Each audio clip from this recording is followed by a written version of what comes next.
Praise the lord. వందనాలు. సామెతలు 30వ అధ్యాయం. దేవోక్తి అనగా యాకే కుమారుడైన ఆగూరు పలికిన మాటలు.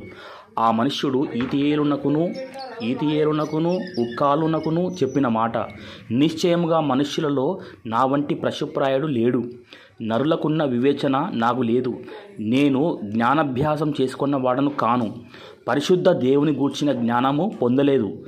ఆకాశము నాకెక్కి మరలా దిగినవాడెవడు? తన పిడికిళ్లతో గాలిని పట్టుకున్నవాడెవడు? బట్టలో నీళ్లు మూట కట్టినవాడెవడు? భూమి యొక్క దిక్కులన్నిటినీ స్థాపించిన వాడెవడు? ఆయన పేరేమో, ఆయన కుమారుని పేరేమో నీకు తెలిసి ఉన్నదా? దేవుని మాటలన్నీ పుటము పెట్టబడినవే. ఆయనను ఆశ్రయించు వారికి ఆయన కేడెము. ఆయన మాటలతో ఏమీయూ చేర్చకుము. ఆయన నిన్ను గద్దించునేమో, అప్పుడు నీవు అబద్ధికుడవగుదువు. దేవా, నేను నీతో 2 మనవులు చేసుకొనిచున్నాను. నేను చనిపోకముందు వాటిని నాకు అనుగ్రహింపుము. వ్యర్థమైన వాటిని, అబద్ధములను నాకు దూరముగా నుంచుము. పేదరికమునైనను ఐశ్వర్యమునైనను నాకు దయచేయకుము.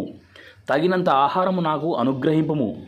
ఎక్కువైన ఎడల నేను కడుపు నిండిన వాడనై నిన్ను విసర్జించి యెహోవా ఎవడని అందునేమో, లేక బీదనై దొంగిలి నా దేవుని నామమును దూషింతునేమో. దాసుని గూర్చి వాని యజమానునితో కొండెము చెప్పకుము, వాడు నిన్ను శపించును. ఒకవేళ నీవు శిక్షార్హుడవగుదువు. తమ తండ్రిని శపించుచు తల్లిని దీవించని తరము కలదు. తమ దృష్టికి తాము శుద్ధులై తమ మాలిన్యము నుండి కడగబడని వారి తరము కలదు. కన్నులు నెత్తికి వచ్చిన వారి తరము కలదు. వారి కనురెప్పలు ఎంత పైకెత్తబడి ఉన్నవి. దేశములో ఉండకుండా వారు దరిద్రులను మృంగునట్లును, మనుషులలో ఉండకుండా బీదలను నశింపజేయునట్లును, ఖడ్గము వంటి పళ్ళును, కత్తుల వంటి దవడ పళ్ళును గల వారి తరము కలదు. జలగకు ఇమ్ము ఇమ్ము అను కూతురులిద్దరు కలరు.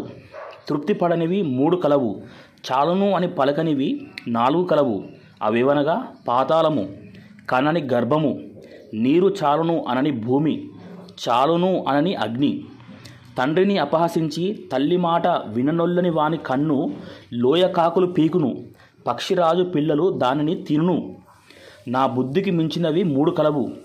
నేను గ్రహింపలేనివి 4 కలవు.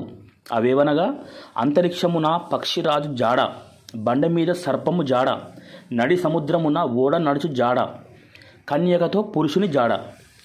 జారని యొక్క చర్యయును అట్టిదే.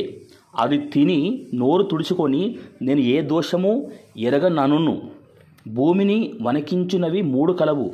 అది మోయలేనివి 4 కలవు. అవేవనగా రాజరికమునకు వచ్చిన దాసుడు, కడుపు నిండా అన్నము కలిగిన మూర్ఖుడు, కంటకురాలయుండి పెళ్ళి అయిన స్త్రీ, యజమానురాలికి హక్కుదారులైన దాసి.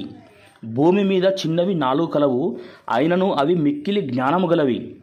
చీమలు బలము లేని జీవులు, అయినను అవి వేసవిలో తమ ఆహారమును సిద్ధపరచుకొనును. చిన్న కుందేళ్ళు బలము లేని జీవులు, అయినను అవి పేటు సందులలో నివాసములు కల్పించుకొనును. మిడతలకు రాజు లేడు, అయినను అవన్నీ పంక్తులు తీరి సాగిపోవును. బల్లిని చేతితో నీవు పట్టుకొనగలవు, అయినను రాజుల గృహములలో అది యుండును. డంబముగా నడుచునవి 3 కలవు. టీవీతో నడుచునవి 4 కలవు. అవేవనగా ఎల్ల మృగములలో పరాక్రమం గలదై ఎవరికైనా భయపడి వెనుకకు తిరగని సింహము, షోనంగి కుక్క, మేకపోతు, తన సైన్యమునకు ముందు నడుచుతున్న రాజు. నీవు బుద్ధిహీనుడవై అతిశయపడి యుండిన ఎడల, కీడు యోచించి యుండిన ఎడల, నీ చేతితో నోరు మూసుకొనుము. పాలు తరచగా వెన్న పుట్టును, ముక్కు పిండగా రక్తము వచ్చును, కోపము రేపగా కలహము పుట్టును. Amen. Praise the lord. Hallelujah. వందనాలు. అందరికీ శుభాశీస్సులు.